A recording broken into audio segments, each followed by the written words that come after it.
फिलहाल वर्तमान परिप्रेक्ष्य में सत्याग्रह की प्रासंगिकता पर संगोष्ठी एक फिलहाल राज्य स्तरीय जारी है। मुख्यमंत्री अशोक गहलोत जुड़े हुए हैं कार्यक्रम में, सीधा रुख करेंगे कार्यक्रम की ओर। गांधी जी के नजदीक जाकर इन चीजों को समझने की कोशिश करते हैं तो जो बात मुख्यमंत्री जी आइंस्टाइन का कोटेशन दोहरा रहे थे कि ऐसा कोई आदमी धरती पर चला ये आने वाली पीढ़ियां मानेंगी नहीं, तो क्या खास थी? लंबाई भी छोटी सी ही थी। देखने उखने में कहें तो सरोजिनी नायडू ने कहा कि मिकी माउस की तरह दिखते थे। तो विशेषता क्या थी साथियों? विशेषता ये परिभाषाएं थी जो हमारी समझ की परिभाषाएं बदल दी उन्होंने। वो विशेषता थी जिसके कारण ऐसा हाड़ मांस का आदमी धरती पर कभी चला नहीं था। तो किसी ने लिखा है ना, बहुत अच्छे शेर एक लिखा है कि सच घटे या बढ़े तो सच न रहे। शब्द अगर आप गौर करेंगे तो सच बढ़े तो भी सच नहीं है, यानी बढ़ा चढ़ा कर बात कहते हो, सच ही कहते हो लेकिन बहुत बढ़ा कर कहते हो। तो बढ़ाने से भी वो सच नहीं रहता और घटाने से भी वो सच नहीं रहता। तो सच बढ़े या घटे तो सच ना रहे। झूठ की कोई इंतहा ही नहीं, झूठ की तो कोई मर्यादा ही नहीं है, तो जितना भी चाहो बोल सकता हूं। लेकिन सच के बारे में कसौटी यह है कि सच न बढ़कर बोलनी चाहिए और न घटकर बोलनी चाहिए। ये सत्य ही सत्याग्रह बन सकता है जब आप ऐसे सत्य को समझ लेते हैं जिसको बाहर के किसी मदद से बड़ा करने की जरूरत नहीं पड़ती है, जिसको बाहर के किसी दबाव से छोटा करने की जरूरत नहीं पड़ती है। वो अपने आप में पूर्ण है और उसका प्रभाव भी पूर्ण है। तभी सत्य सत्याग्रह में बदलते हैं। तो अगर अच्छे लोगों की एक अच्छी दुनिया बननी हो तो सत्य की इस परिभाषा को समझना और इस परिभाषा पर चलने की कोशिश करना। चलना आसान नहीं है क्योंकि जो चला उसको गोली खानी पड़ी, आखिर में जो चला उसको विष का प्याला पीना पड़ा, जो चला मंसूर उसको सूली पर चढ़ा दिया गया। तो कोई कह सकता है कि सत्य की ऐसी कीमत देने की जरूरत क्या है? तो उसके जवाब में मैं इतना ही कहूंगा कि सत्य की वो कीमत देने वाले लोग नहीं होते अगर, तो आज का समाज भी नहीं होता। आज जिस समाज में हम लोग बैठे हैं और तरह तरह की सुविधाओं के बीच में हैं, ये सारी चीजें भी उन लोगों के बलिदान से ही निकल कर आई हैं। तो सत्य अपने आप में एक ऐसी शक्ति है जो नए तरह की चीजों की रचना करता है, सर्जन करता है। सत्य अगर छूट गया तो मनुष्य की सामाजिक उपलब्धियों का सर्जन बंद हो जाएगा, फिर झूठ का सर्जन होगा। और झूठ, जैसा मैंने आपसे शुरू में कहा कि उसको भी हमारे सामने आने के लिए हमेशा सच के कपड़े पहनने पड़ते हैं, क्योंकि झूठ का अपने में कोई अस्तित्व नहीं होता है। वो तो तभी खड़ा होता है जब ये कहता है कि हम सच हैं। तो उस सच को हम लोग समझें। और आज के दिन जब 3 बड़े लोगों का स्मरण हम लोग कर रहे हैं तो एक सत्य ये भी है, इसका ध्यान करते हुए आप सब लोगों ने मुझको यहाँ आमंत्रित किया, इसलिए आप लोगों का बहुत बहुत आभारी हूँ। आभार कुमार प्रशांत साहब, अध्यक्ष गांधी शांति प्रतिष्ठान, आज के मुख्य वक्ता। और अब मैं आग्रह कर रहा हूं वेबएक्स के जरिए हमसे जुड़े हुए श्री राजेंद्र पारीक जी, माननीय विधायक सीकर से, कि आप अपना उद्बोधन दें। नमस्कार माननीय मुख्यमंत्री महोदय, माननीय बीडी कल्ला साहब, माननीय भूपेंद्र सिंह डोटासरा साहब, मुख्यमंत्री महोदय, सचिव गायत्री जी, और सबसे ज्यादा मैं अभिवादन करना चाहूंगा कुमार प्रशांत जी का, जिनके शब्दों ने एक नई ऊर्जा हमें दी।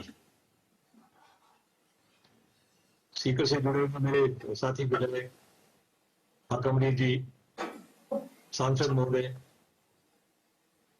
चेयरमैन साहब, कलेक्टर साहब, एसपी साहब, सभी का मैं तहे दिल से स्वागत करता हूं और माननीय मुख्यमंत्री महोदय को अपने आभार व्यक्त करता हूं जिन्होंने सीकर में सदैव बापू की मूर्ति का अनावरण किया।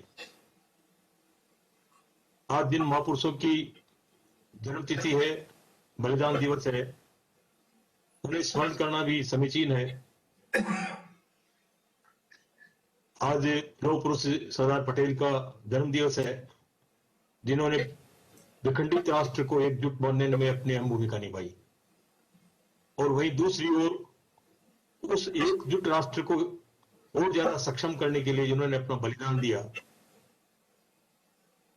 जिन्हें आयरन लेडी भी कहा, श्रद्धेय स्वर्गीय इंदिरा गांधी जी को भी मैं जो है नमन करता हूं, उन्हें श्रद्धा सुमन अर्पित करता हूं।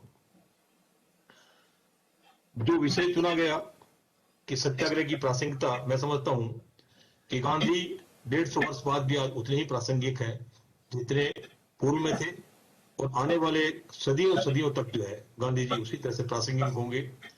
जिस तरह की आज का जो वातावरण बना है, जिस तरह से हम समाज में हिंसा पनपती जा रही है, जिस तरह से राष्ट्र में एक अजब सा वातावरण बनता जा रहा है, हमारी जो प्रजातांत्रिक संस्थाएं हैं वो अपना मूल्य खोती हुई जा रही है, हमारी प्रजातांत्रिक संस्थाएं समाप्त होती जा रही है। हमारे आज हमें सत्याग्रह करना पड़ेगा हमारे संविधान को बचाने के लिए। ऐसी जब हालत है तो ये और ज्यादा प्रासंगिक हो जाता है। और इस मौके पर मैं एक लंबे अरसे से चले आ रहे जो किसानों का जो एक आंदोलन है, उसे भी मैं सत्याग्रह की श्रेणी में गिनना चाहूंगा। 1 वर्ष तक के लगातार बड़े अंतराल के बाद भी जिस तरह से शांतिपूर्ण तरीके से, अहिंसात्मक रूप से जिस तरह से किसान भाई अपना आंदोलन कर रहे हैं, ये शायद गांधी जी की ही देन है कि इतने लंबे समय तक इतने ज्यादा किसान एक साथ बैठ करके और अपना सत्याग्रह का आंदोलन कर रहे हैं। निश्चित रूप से ये सुनने में भी आता है और ये सत्य भी है कि सत्य कभी पराजित नहीं होता, विलंब हो सकता है। आज के वर्तमान के हालात में जिस तरह की जो व्यवस्थाएं हैं, उन्हें आप और हम सब बहुत करीबी से देख रहे हैं, और राजनीति में रहने के नाते हम लोग और ज्यादा करीबी से इसको देख रहे हैं।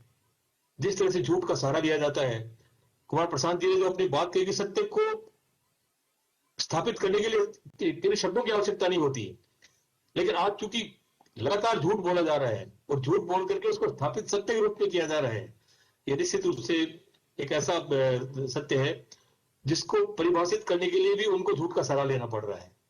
मैं इस मौके पर, चूंकि समय की अपनी सीमा है, मैं माननीय मुख्यमंत्री महोदय को अपनी ओर से बहुत बहुत आभार व्यक्त करूंगा।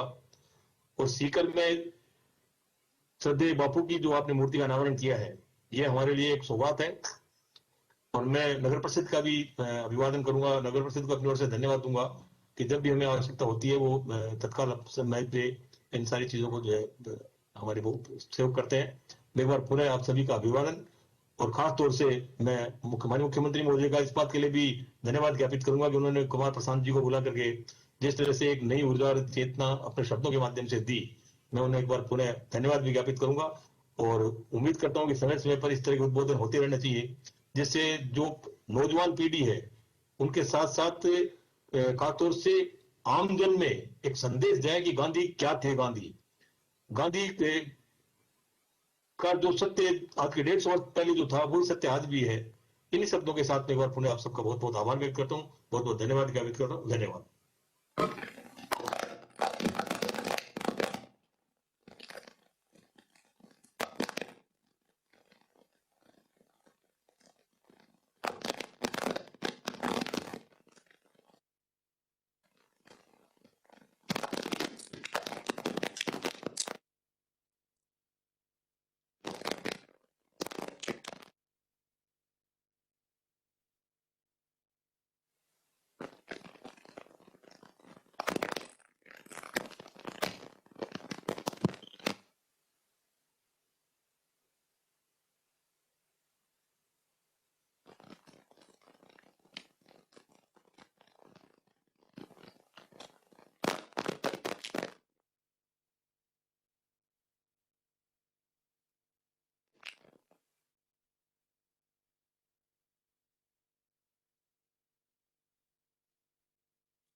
तो राज्य स्तरीय संगोष्ठी का आयोजन किया जा रहा है। वर्तमान समय में क्या प्रासंगिकता है सत्याग्रह की, उस पर मुख्यमंत्री अशोक गहलोत भी कार्यक्रम में बने हुए हैं और सभी जितने भी गणमान्य लोग इस कार्यक्रम में उपस्थित हैं अपने अपने विचार व्यक्त कर रहे हैं बारी बारी से। साथ ही सीकर में नवस्थापित गांधी जी की मूर्ति का अनावरण भी मुख्यमंत्री अशोक गहलोत ने इस कार्यक्रम में किया। प्रदेश स्तरीय प्रदर्शनी का भी उद्घाटन हो चुका है और अब संगोष्ठी के माध्यम से सभी अपने विचार व्यक्त कर रहे हैं। वर्तमान समय में सत्याग्रह की क्या प्रासंगिकताएं, क्या आवश्यकताएं और क्या नीतियां होनी चाहिए, इन सभी विषयों पर।